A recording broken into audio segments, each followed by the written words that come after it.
की मुबीना ऑडियो सामने आ गई। इमरान खान साइफर के मामले पर आजम खान को हिकमत अमली बता रहे हैं। आपको बता दें कि ऑडियो लीक्स का सिलसिला थम नहीं रहा है। साइफर के मामले पर इमरान खान और उनके प्रिंसिपल सेक्रेटरी की एक और मुबीना ऑडियो सामने आई है। आपको ये भी बता दें कि उसमें कुछ इस तरह की बातें की जा रही हैं कि मेरा ख्याल है साइफर के मामले पर एक मीटिंग कर लेते हैं, हमने सिर्फ खेलना है, अमेरिका का नाम नहीं लेना। इमरान खान कुछ ऐसा कह रहे हैं। एक दफ़ा फिर से सुन लेते हैं, अपने नाज़रीन को सुनाते हैं कि इसमें क्या बातें हो रही हैं।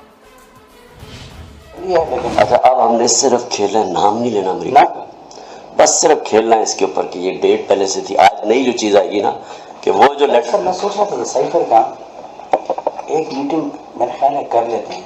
देखें अगर आपको याद हो ना तो उसमें आखिर में एम्बेसडर ने लिखा हुआ था कि डिमांड है, तो डिमांड नहीं भी देना लेकिन एक इंटरनल मीटिंग कर। मुझे मैंने रात को बड़ा सोचा इसका, क्योंकि मुझे आपने कहा कि शायद उन्होंने उठाया ना, फिर मैंने सोचा कि ना how to cover all this. एक मीटिंग करते शामिल कुरैशी और फॉरेन सेक्रेटरी को शामिल कुरैशी करेंगे कि